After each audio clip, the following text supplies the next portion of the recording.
Right, my people, to Pro Max today in Biafraland as the indigenous people of Biafra. Yes, as the Biafra Liberation Army has lost a member, the IPOB has lost a member in hot, fresh attack. Yes, the Prime Minister Simon Ekpa has also blown hot, has also reacted to this with immediate effect. All right, my people, without further ado, we'll be going into the details of this news. Remember, we are your one and only Let's Talk TV. All right, tension has risen in Biafraland as another violent confrontation between the security forces, the zoo terrorists, and the Biafra Liberation Army. The indigenous people of Biafra have left one dead and several injured. The incident occurred in early hours in the morning and has further heightened an already volatile situation in the region. The latest clash took place in the outskirts of the Biafraland, southeast, where there was reportedly a meeting and there was an attack in that same joint by the joint task force of the zoo military and the zoo army and the zoo police units. And according to the eyewitnesses, the forces ambushed the gathering, and this is where they were caught. While full details still remain unclear, it is confirmed that one member has been confirmed dead, yes, killed, while others are sustaining injury. The identity of the disease has not yet been released officially, but the death has sent shockwaves to the Biafran community, with many accusing the government of launching a brutal crackdown on peaceful activists. Local residents described the scene as chaotic, with gunfire erupting without warning. This one is coming from someone within the area. He said, "We heard gunshots and saw people running helter-skelter, running in every direction. Everyone was scared, and we had witnessed the attack from a distance." In response to the death, there has been a call for immediate, like I said, immediate retaliation, condemning what they called the state-sponsored terrorism, which is what they've been doing right from time. It is not a new thing. It is not something that is new one way or another. It is something that has been clear right from time. The tension has risen all over the place. Of course, CPM Ekpa has come out in a fiery broadcast and has blown hot, lashed out at the zoo authorities and vowed retribution over the deaths of the member. Ekpa, who has gained a full-time reputation for his hardline stance on the Biafra independence, condemned the zoo government for what they did, a cowardly and unprovoked attack on his people. He has come out and has said that this particular Black Day will not be forgotten at any point in time, but had declared in a live stream, which of course is being followed by thousands of his supporters and followers. The blood of these fallen heroes will not be in vain. The Nigerian government must answer for their crimes. We will continue to resist this occupation and we will not rest until Biafra is free. Ekpa's words have further inflamed and caused more reaction. The zoo government has yet to officially make a statement on the latest clash, but sources within the military have defended the action. Of course, that is what they will see as a necessary response to the group they consider a threat to national security. But my people, they consider these people a national threat to national security, while there are others, their own people, causing more mayhem that you would ever think of in your entire life, and they've not seen it, they've not looked at it as as national security cause. My people, it should just let you know how far these people are ready to go, or how far these people are ready to take whatever it is whenever it comes to anything that looks like it's Southeast or Igbo. Shows how backward they are and how far they would go to do anything. In homeland, will work with our peoples at home. Will work with our peoples at home in Biafra territory and in Nigeria.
Remain adamant that he probably is not going to allow this. He said the unity of Nigeria is non-negotiable. That clearly indicates that he's not going to relent in his push to silence any voice of dissenting as far as that position is concerned. So which way forward to heal the divide between or amongst the Nigerians, especially on Biafra crisis?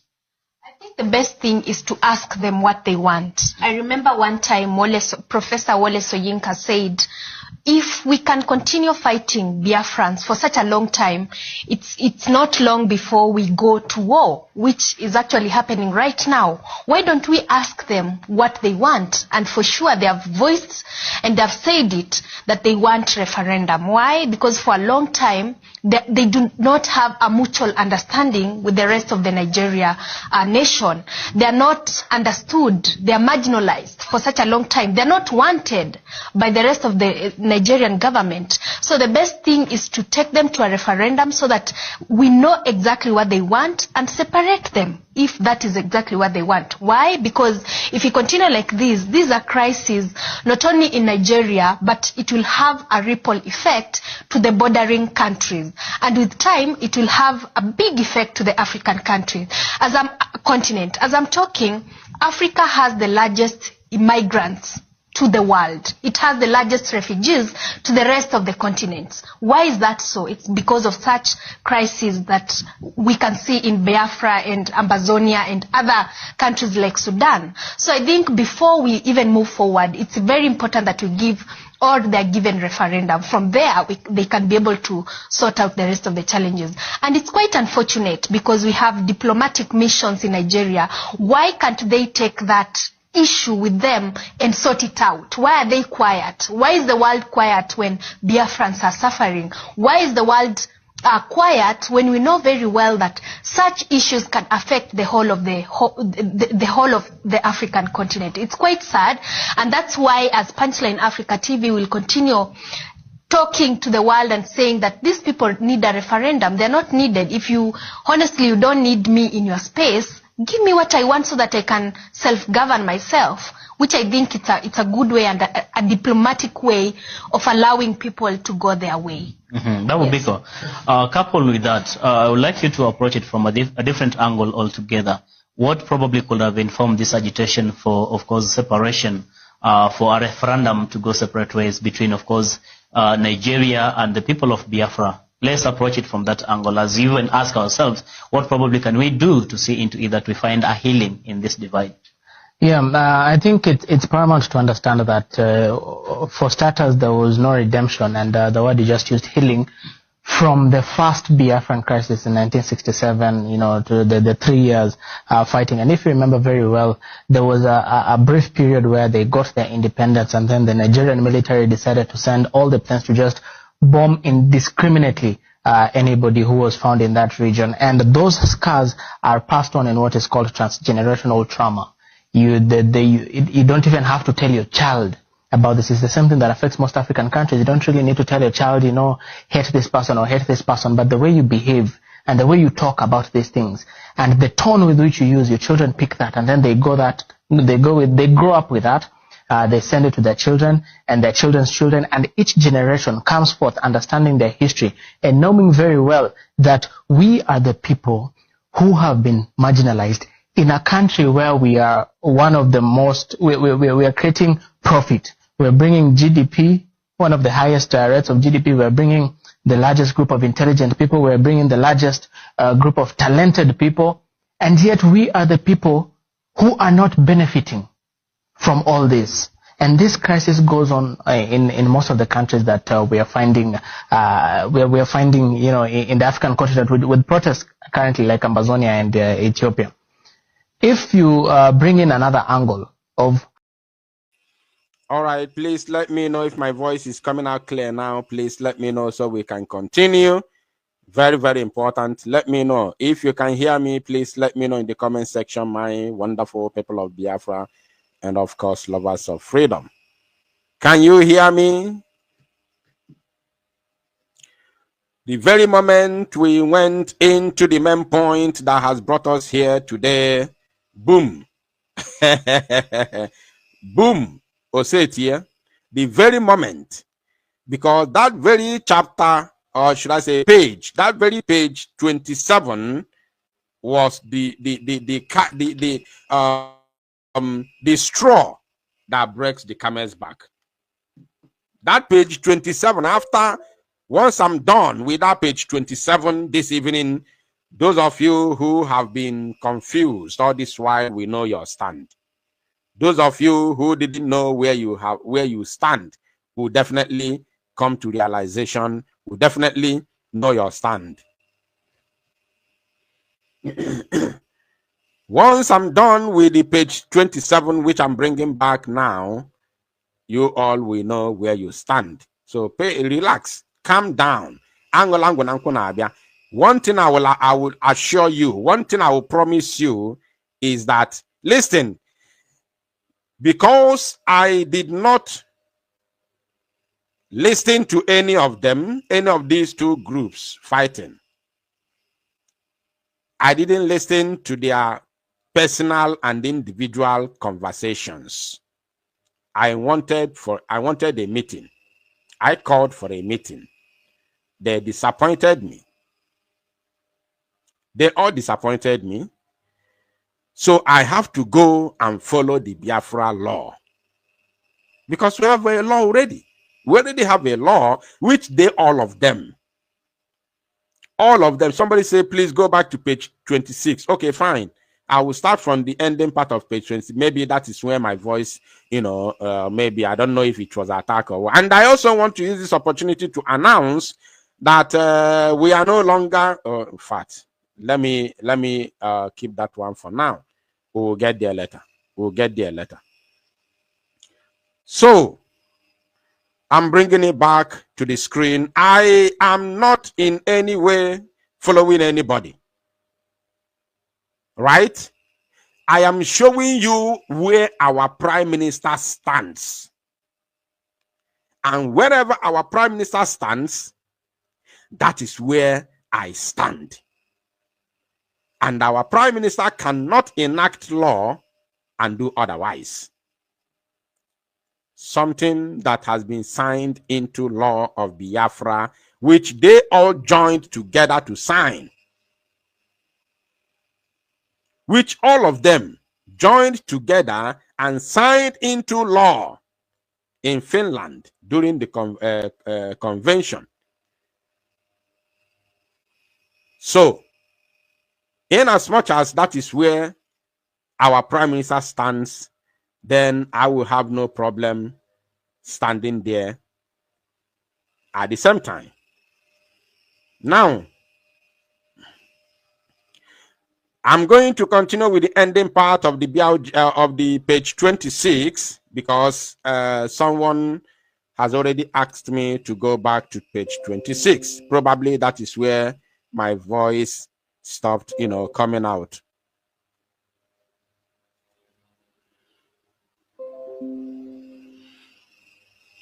Can you hear me? Please let me know in the comment section so that we'll continue immediately without wasting any further time. Can you hear me? Can you hear me, please? If my voice is coming out clear, let me know now so we continue. Very, very important.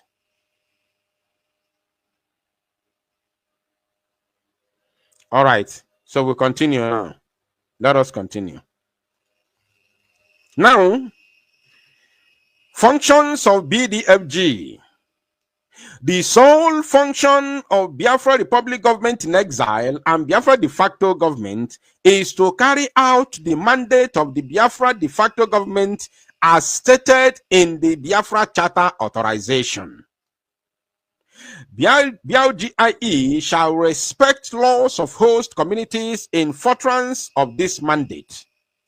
BLGIE shall respect international laws dealing with self-determination and protection of human rights and rely in particular on the Geneva Convention's Protocol 2. BDFG will work with our peoples at home in Biafra territory and in Nigeria, cognizant of the state of Nigeria's occupational forces foisted over our people, to keep alive and project Biafra's sovereignty and independence in accordance with the mandate, and to mobilize. Now, pay attention. I want you to remember here because we are going into the next page. And to mobilize, right? To mobilize and do what again? Or one day about this evening. After this broadcast,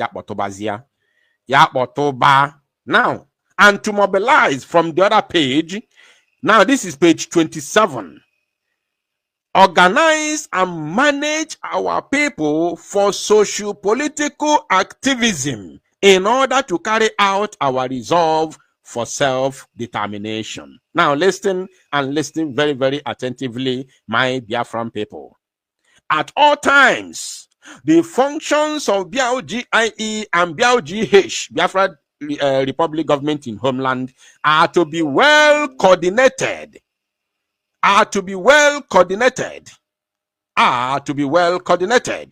harmonious, complementary, and seamless.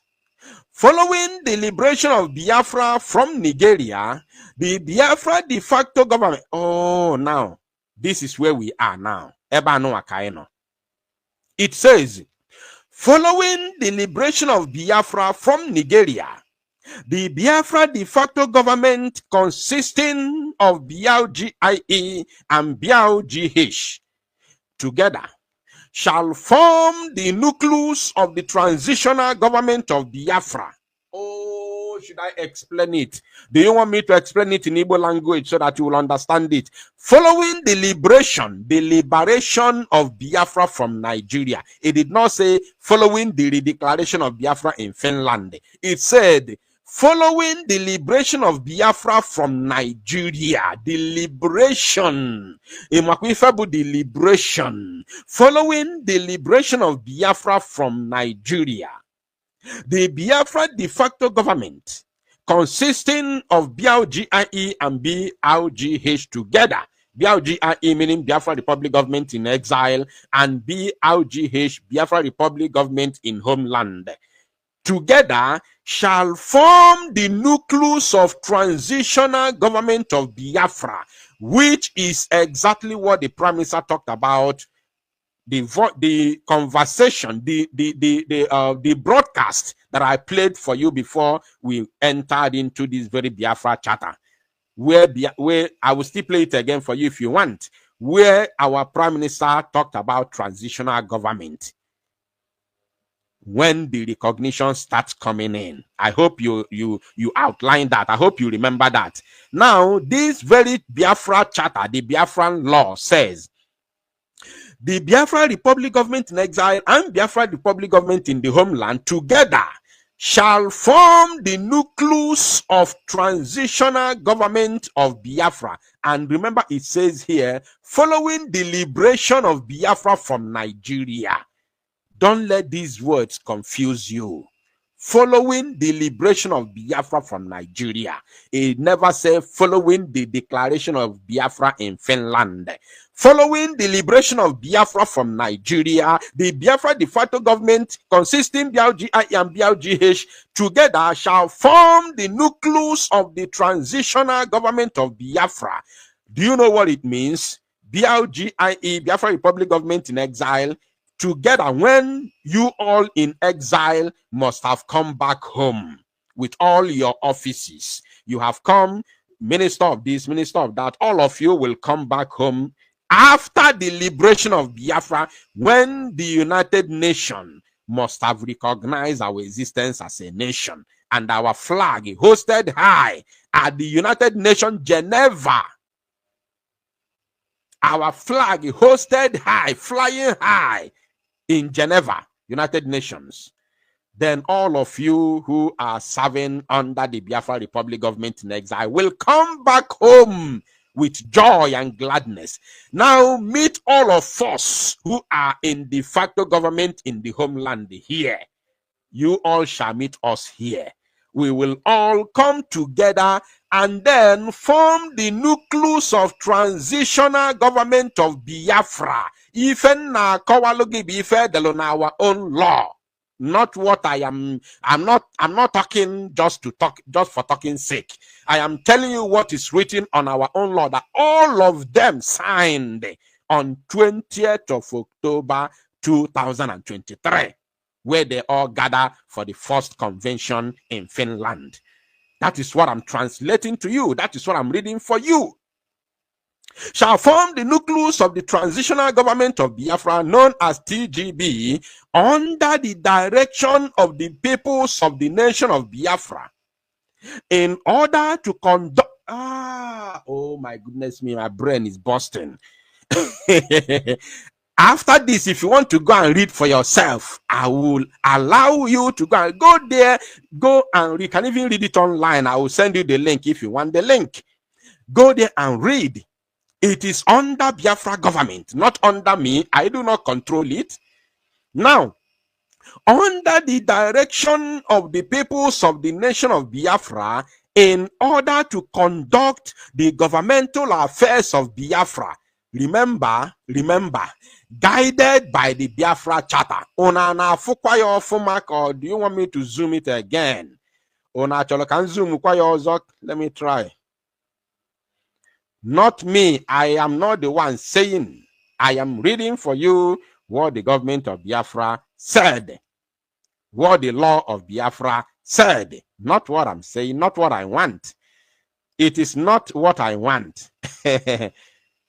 We are following the rule of law made available by the Biafran people that gathered to sign it into law, and supervised by the Prime Minister of Biafra Republic Government in Exile, His Excellency Ekpa Simon Njoko, signed into law.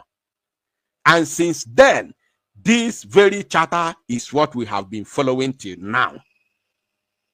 It says, following the liberation of Biafra from Nigeria, the Biafra de facto government consisting of BLGI and BLGH together shall form the nucleus of the transitional government of Biafra TGB under the direction of the peoples of Biafra nation, of the peoples of the nation of Biafra, in order to conduct the governmental affairs of Biafra. By that time, we have not even started talking about dissolution or dissolving or whatever. No. This, according to the law, it says the Biafra government in exile will come back home and join the Biafra de facto government in the homeland together and form what is called the Transitional Government of Biafra, TGB, under the direction of the peoples of the nation of Biafra, in order to do what? In order, follow the mouse, in order to conduct the governmental affairs of Biafra, guided by the Biafra Charter, for a period not to exceed 4 years. Now, when the BLGIE, Biafra Republic Government in Exile, will merge together with the Biafra de facto government in the homeland to form what is called transitional government, then this transitional government will run the affairs of Biafra nation for a period not exceeding 4 years. That time, we have not even talked about the dissolution of the government. You cannot operate in a vacuum. You people should, you don't make me mad. I am highly intelligent. I am too intelligent to be deceived with a mere rhetorics. I am extremely intelligent to be deceived with a mere rhetorics or propaganda. I pass that level. Before now, that the BLGIE will join the de facto government in the homeland to run the affairs of Biafra nation for a period not exceeding 4 years, and during which Biafra, follow the mouse now, during which Biafra puts formal structures in place to continue and to succeed as a nation under a permanent constitution of the nation of Biafra. I am reading and interpreting law for you, the Biafran law. And by now, we haven't even talked about the dissolution of the Biafra government in exile. You cannot dissolve the government in exile only for you to form another government in exile. Who does that? Who in his right senses will buy this shenanigan, this whole this idea that is flying all over the social media?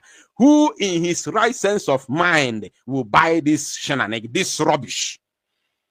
You cannot operate in a vacuum. If you have issues with anybody, come, let us discuss it and find a way forward. If you think you cannot work with anybody, maybe that person is an obstacle to you, maybe that person cannot listen to you, come, let us discuss it. We'll find a better solution. You cannot operate in a vacuum. I want, when you are going home this evening or this night, or this afternoon, depending on your location, go home with this word that you cannot operate in a vacuum. The second word I want you to go home with is that you cannot dissolve a government in exile only for you to,